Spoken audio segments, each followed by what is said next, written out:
బ్రహ్మంగారి కాలజ్ఞానం ప్రకారం జూలై నెల 24వ తేదీన 25వ తేదీన జపాన్లో భూకంపం జరగబోతుందని చెప్పారు. వచ్చిందా లేదా? జరిగింది. పోతులూరు వీరబ్రహ్మేంద్ర స్వామి వారు ఒక జగద్గురువు. ఆయన చెప్పినటువంటి కాలజ్ఞానంలో మనకి ఇప్పటి వరకు ప్రతి విషయం కూడా జరుగుతూనే వచ్చింది. మరి శని వక్రించి మనకి మీనరాశిలో ఉన్నప్పుడు రాజకీయ నాయకులు తిరుగులేనటువంటి మకుటం లేని రాజకీయ నాయకుల్ని తమ సొంత పార్టీల నుంచి గంటేస్తారు అని చెప్పారు. మమతా బెనర్జీని మరి కంచుకోట్లాగా ఉండేటటువంటి కలకత్తాని వదులుకోవాల్సినటువంటి వచ్చింది. తృణమూల్ కాంగ్రెస్ పార్టీని వాళ్లే ఆమెను బయటికి పంపించేయడం అనేటటువంటిది జరిగింది. ప్రజలందరినీ కూడా బాగా నిరంకుశంగా పరిపాలించి నియంతృత్వ ధోరణితో వెళ్ళినటువంటి వాళ్ళందరినీ కూడా చెప్పుల దండతో వేసి ఊరేగిస్తారు అని బ్రహ్మంగారు చెప్పారు కాలజ్ఞానం. అలాగే జరిగింది. ఇప్పుడు తృణమూల్ కాంగ్రెస్లో ఉన్నటువంటి రాజకీయ నాయకుల్ని వాళ్ళు బీజేపీ గవర్నమెంట్ వచ్చిన తర్వాత మరి వీళ్ళందరినీ కూడా చెప్పులతోనే ఊరేగించడం అనేటటువంటిది జరిగింది. ఈ యొక్క బ్రహ్మంగారు దీంట్లో ఈ కాలజ్ఞానంలో కొన్ని ఎర్త్ క్వేక్స్ అనేటటువంటిది 2026 సంవత్సరంలో ఫ్రీక్వెంట్ ఎర్త్ క్వేక్స్ అని చెప్పి ఇండియాలో కూడా రావడానికి అవకాశాలు ఉన్నాయని చెప్పారు. ఆ విధంగా మనకు భూకంపాలు అనేటటువంటిది ట్రెమర్స్ అనేటటువంటివి రావడానికి అవకాశాలు ఉన్నాయి. అలా మీరు కాలజ్ఞానం చదవరు, ఏదో మిడిమిడి ఏదో సినిమా చూడడం, ఆ తర్వాత ఎవరో చెప్పింది పాతకాలం వాళ్ళు చెప్పింది మీరు చెప్పడం, అది చూసి నీకేం కాలజ్ఞానం తెలియదు అని కామెంట్లు పెట్టినటువంటి వాళ్ళు ఉన్నారు. వాళ్ళకి నేను చెప్పేటటువంటిది ఏంటంటే, అమ్మ పరిపూర్ణంగా వీరబ్రహ్మేంద్ర స్వామి వారి కాలజ్ఞానాన్ని నేను చక్కగా చదివాను. మీకు అందుబాటులో లేనటువంటి తాళపత్ర గ్రంథాలన్నీ కూడా నేను చూశాను. కాబట్టి నాకు ఆ యాక్సెస్ ఉంది ఆర్కియలాజికల్ డిపార్ట్మెంట్తో.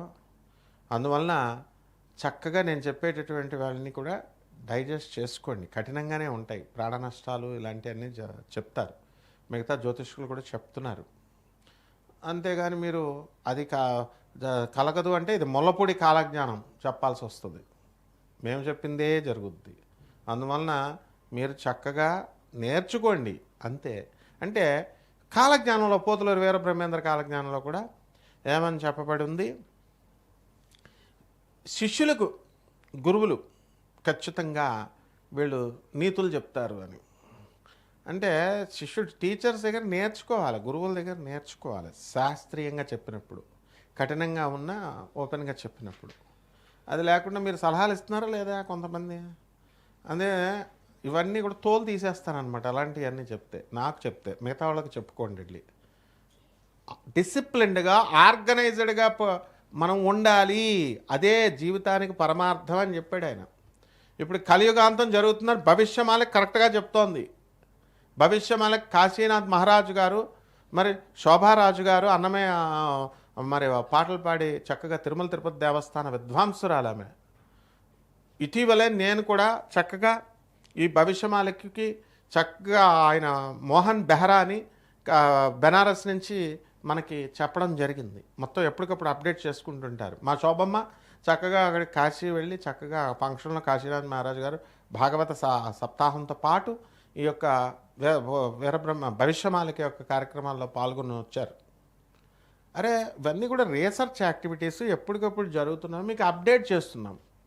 సో దాన్ని డైజెస్ట్ చేసుకోవాలి. అంతేగాని బాగా తప్పులు చెప్పి అబద్ధాలు చెప్పేవాళ్ళు మాటలు వినడం, వాళ్ళకేమో నిజాలు చెప్పేవాళ్ళకి విమర్శిస్తే ఏం చేస్తాను, నేను తోలు తీసేస్తాను.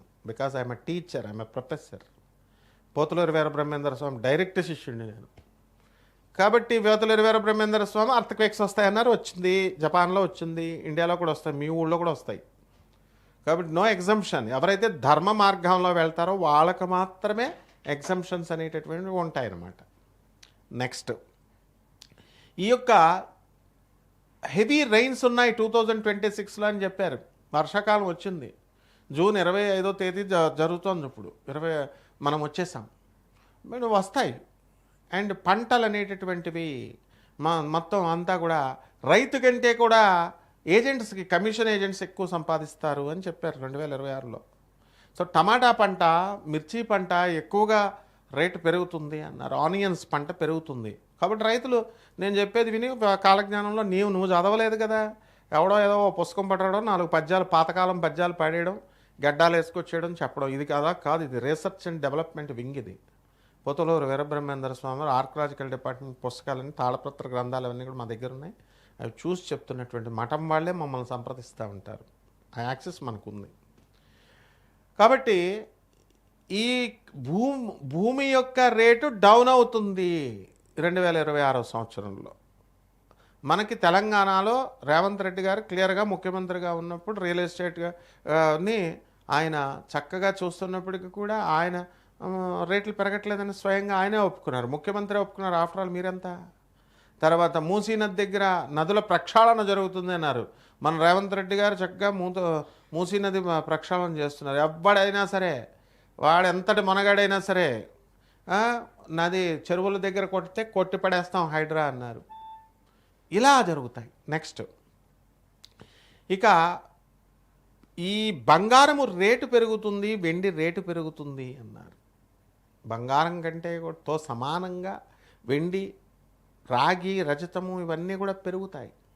సో బంగారము డౌన్ఫాల్ మధ్యలో అయినప్పటికీ కూడా 1.8 అంటే 1,80,000 రూపాయల వరకు వెళ్ళిపోయినటువంటిది నేను క్లియర్గా ఈ నెలల్లో, మార్చి నెలల నుంచి ఇక్కడ వరకు వార్స్ జరుగుతాయని చెప్పాము.